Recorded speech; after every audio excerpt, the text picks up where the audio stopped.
यह है दोस्तों ओलंपिया वीक। बहुत ही स्पेशल वीक होता है पूरे साल का, और इसीलिए हम लोगों ने भी स्पेशल डिस्काउंट दिया है हमारी कोचिंग में। इसके अंदर हमने अपने कोचिंग के प्राइस ड्रॉप करके सिर्फ 5,000 रुपये कर दिए हैं 3 महीने की नेचुरल कोचिंग के लिए। आपके पास 15 तारीख यानी 15 अक्टूबर तक का वक्त है। आप हमसे कोचिंग ले सकते हो, खुद को ट्रांसफॉर्म कर सकते हो। रिजल्ट्स आपको हमारे पता ही है कैसे आते हैं। इन वीडियोस में मैं रिजल्ट्स नहीं दिखाने वाला हूँ, बिकॉज यहाँ पर हम लोग अपने ओलंपिया की बातें करेंगे। बाकी आप में से जो भी इंटरेस्टेड हो हमें डीएम कर सकते हो इस आईडी पे। ये था दोस्तों हमारा फर्स्ट कॉल आउट जो मैंने इससे पहले वाली वीडियो में डिस्कस करा, जिसके अंदर निक वॉकर किसी भी एक पोज में किसी भी एथलीट को चैलेंज नहीं कर पा रहे थे। सबसे ज़्यादा वीकेस्ट वो दिखाई दिए इस फर्स्ट कॉल आउट में, और इनके फेस पे ये एकदम दिख गया, ये बहुत नर्वस थे। सैमसन दादा को फिर पसीने आने लग गए, यानी कि वो ड्राई आउट नहीं हुए थे प्रॉपरली इस साल भी। हार्डी शुपन इस कॉल आउट के दौरान हार्ड होते चले गए और डेरेक लैंसफोर्ड ने अपनी पकड़ मजबूत रखी। फर्स्ट कॉल आउट जैसे ही दोस्तों खत्म होता है, इसके बाद सेकंड कॉल आउट लगता है। इसमें सेलेक्ट होते हैं विलियम बोनेक, टोनियो बर्टन, गुडविटो और ब्रैंडन करी मिडिल में सेलेक्ट होते हैं, और लास्ट में है बहरूज तबानी और जॉर्डन करके एक नए एथलीट। पूरे कॉल आउट में ये देखा गया कि ब्रैंडन को मूव नहीं कराया गया, और इससे ये समझ आता है कि 7th प्लेस उनका आ सकता है, क्योंकि ऊपर तक के एथलीट्स टॉप 6 सेलेक्ट कर लिए थे फर्स्ट कॉल आउट के लिए। तो यहाँ पर जो एथलीट आएगा सेंटर में खड़ा रहेगा वो 7th नंबर पे आना चाहिए कहीं ना कहीं। अभी तो इनिशियल इंप्रेशन यही कहता है, बाद में चेंज भी हो सकता है क्योंकि जजेस का मूड बदलता है एथलीट्स की बॉडी के हिसाब से। तो इस सेकंड कॉल आउट में ब्रैंडन सबको पटक रहे हैं। ब्रैंडन से ऊपर कोई दिखाई नहीं दे रहा, बट हाँ गुडविटो इतने अच्छे दिखेंगे ये किसी ने भी नहीं सोचा था। और पूरे ग्रुप में ब्रैंडन जैसा मोस्ट मस्कुलर किसी के भी पास नहीं था। हालांकि बहरूज भी जबरदस्त दिख रहे थे, पर ब्रैंडन के पास ज्यादा कंप्लीट लेग्स है एज कम्पेयर टू बहरूज तबानी, पर ये दोनों एथलीट्स अच्छा मोस्ट मस्कुलर हिट करते हुए नजर आए। थर्ड कॉल आउट की बात करते हैं तो थर्ड में 8 एथलीट्स आते हैं, जिसमें कि मिडिल में खड़े होते हैं अर्स एंड रीगन, और इन दोनों का कंपैरिजन होने ही वाला था, ये तो हम सब लोगों को पहले से पता था।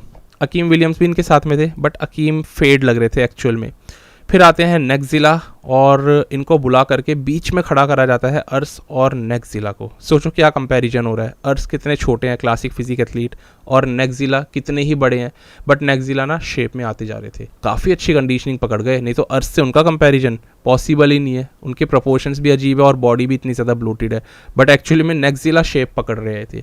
तो ये ऐसा कॉम्पिटिशन चल रहा है ओलंपिया का जिसमें कि हर एक एथलीट एंड में शेप पकड़ता जा रहा है, पता नहीं कैसे। हो सकता है वही क्योंकि एक डिले हुआ है लगभग 3 घंटे का, तो उस वजह से सबकी बॉडी इनिशियली थोड़ी फ्लैट थी और बाद में सबकी बॉडी फुलनेस पकड़ रही है एक साथ ही, जैसे जैसे ये लोग बैक स्टेज जाते रहते हैं ना और कार्ब्स लेते रहते हैं। अगेन डिपेंडिंग की ज़रूरत है या नहीं। बाकी तो यार सासान हिराती की बॉडी क्या शेप में थी, डैम हार्ड थे ये, मतलब खा गया अकीम विलियम्स को। इसीलिए इनको स्विच करा करके थोड़ा और बीच में लाया गया और अकीम को कोने में भेज दिया गया। लगातार ये तो और ज़्यादा हार्ड होते चले जा रहे थे, मतलब पूरे लाइनअप में सबसे ज़्यादा अगर कोई हार्ड था बॉडी बिल्डर ससान थे। इनको ना वैसे सेंटर में खड़ा करना चाहिए था। अच्छे एथलीट्स को ना जजेस कोने में रखते हैं, बस प्रपोर्शंस देखते हैं और शेप देखते हैं कॉन्टेस्ट में, बट ससान की कंडीशनिंग किसी नेक्स्ट लेवल पे ही थी। इसके बाद दोस्तों आता है सेकंड लास्ट कॉल आउट। ये वो कॉल आउट होता है जिससे कि हमें ये समझ आ जाता है कि टॉप में कौन कौन से एथलीट्स जाएंगे। तो सेकंड लास्ट कॉल आउट की पहले आप सुनो बात। यहाँ पर आते हैं दोस्तों, सेलेक्ट होते हैं गुडविटो, टोनियो बर्टन, फिर निक वॉकर एंड मार्टिन फिट्जवाटर बीच में खड़े हुए हैं। कोने में ब्रैंडन करी एंड विलियम बोनेक, यानी कि निक वॉकर और मार्टिन फिट्जवाटर टॉप 4 से बाहर हैं। और टॉप 4 कौन कौन से एथलीट्स हैं हमें पता है, तो उनकी बात अभी आखिरी में इसके बाद ही करूंगा। तो ये काफ़ी ज़्यादा शॉकिंग कॉल आउट था मेरे लिए और कई सारे फैंस के लिए जो निक वॉकर को जीतते हुए देखना चाहते हैं, क्योंकि इससे ये क्लियर हो रहा है या तो निक आएंगे 5th या निक आएंगे 6th। 4th नहीं आ सकते, वो बहुत मुश्किल है, बहुत ज़्यादा मुश्किल है। 4th अगर आते भी होंगे एक बारी को मार्टिन फिट्जवाटर आ जाएंगे। 4th आने का चांस पूरा एंड्रयू जैक्ट के पास गारंटीड है, बट निक वॉकर का 4th आने का कोई चांस नहीं है। 5th आने का भी शायद चांस नहीं है। और ये कॉल आउट काफ़ी खतरनाक था। गुडविटो अगेन बहुत तगड़े दिखाई दिए फ्रंट से, और बैक शॉट्स के अंदर गुडविटो अच्छे थे, लेकिन उनसे ज़्यादा तगड़ी और डेंस बैक थी टोनियो बर्टन की। टोनियो ने बहुत तगड़े इंप्रूवमेंट्स करे हैं, लाइक नोटिसेबल इंप्रूवमेंट्स करे हैं। ग्लूट्स भी एकदम शार्प फाइबर्स के साथ और हैमस्ट्रिंग्स भी अच्छे। बट हाँ, अगर हैमस्ट्रिंग्स की बात करी जाए, बैक डबल बाइसेप पोज की करी जाए बात, तो निक वॉकर से ऊपर कोई नहीं है। उन जैसे हैमस्ट्रिंग्स में साइज किसी बॉडी बिल्डर का पूरे IFBB प्रो लीग में नहीं है। निक के सबसे बड़े हैमस्ट्रिंग्स और ग्लूट्स भी कह सकते हैं गुडविटो से भी बड़े, क्योंकि गुडविटो का एक अच्छा पोज है बैक डबल बाइसेप, लेकिन लोअर बॉडी। बट निक ने लोअर बॉडी में गुडविटो को भी समझ लो धूल चटा दी एक तरह से।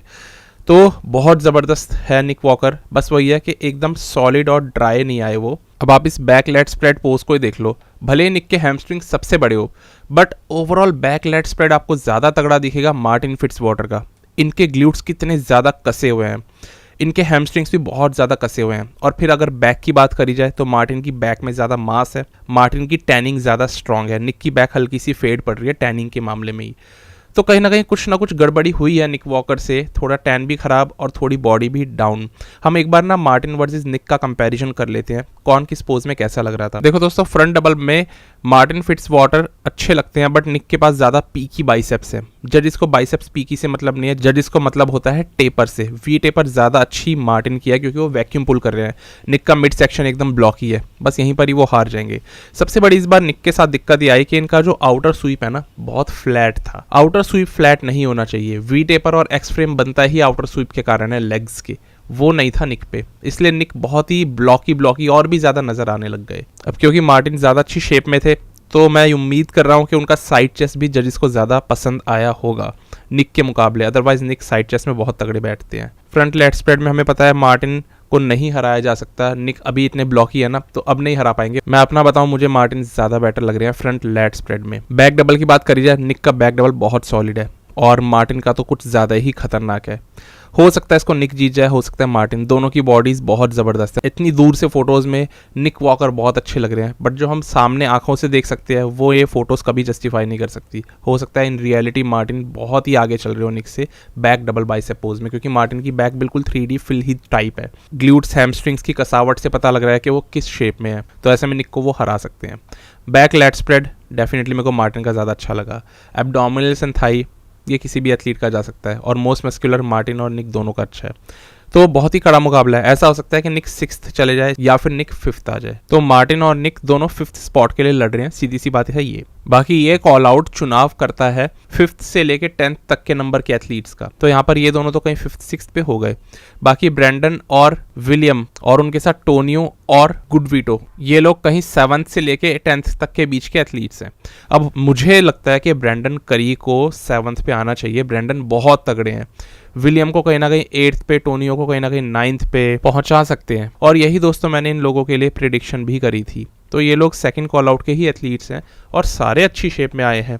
आप अगर देखो ब्रैंडन वर्सेस विलियम, ये दोनों तगड़ा मुकाबला हमेशा ही करते आ रहे हैं और आज तक भी दोनों साथ साथ ही रहते हैं। एक ज़माना था जब ये दोनों टॉप 2 के लिए लड़ते थे 2019 के ओलंपिया में, और एक आज का ये ज़माना जब ये लोग 7th 8th प्लेसिंग के लिए लड़ रहे हैं। और विलियम की बॉडी ना बहुत ज़्यादा हार्डनेस पकड़ रही थी प्री जजिंग के एंड तक, ये आपको मैं नोटिस में डाल देना चाहता हूँ, जबकि पहले ब्रैंडन ज़्यादा हैवी लग रहे थे। और बैक लेट स्प्रेड में तो विलियम ब्रैंडन से आगे निकल गए, क्योंकि इनके ग्लूट्स और हैमस्ट्रिंग्स मच डेवलप्ड और मच शार्पर हैं ब्रैंडन से, क्लियर है, और लेट्स भी ज़्यादा खुल रहे थे। और टोनियो बर्टन एक नए उभरते हुए एथलीट है, तो ये भी ब्रैंडन से लड़ाई कर सकते हैं, बट मुझे लगता है ब्रैंडन को इस लड़ाई में जीत जाना चाहिए इस स्पॉट के लिए, जो होने वाला है 7th स्पॉट।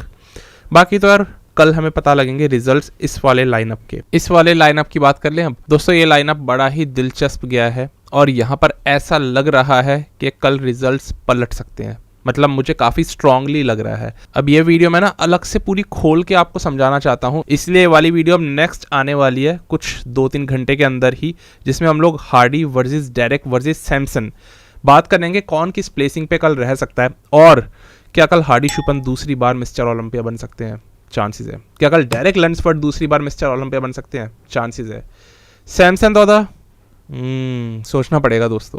तो यही सोचने वाली बात है जो अगली वीडियो में की जाएगी, और बहुत कुछ आपको मैं बताऊंगा कि क्या हुआ फाइनल कॉल आउट में इस 2025 की Olympia pre judging men's open के दौरान।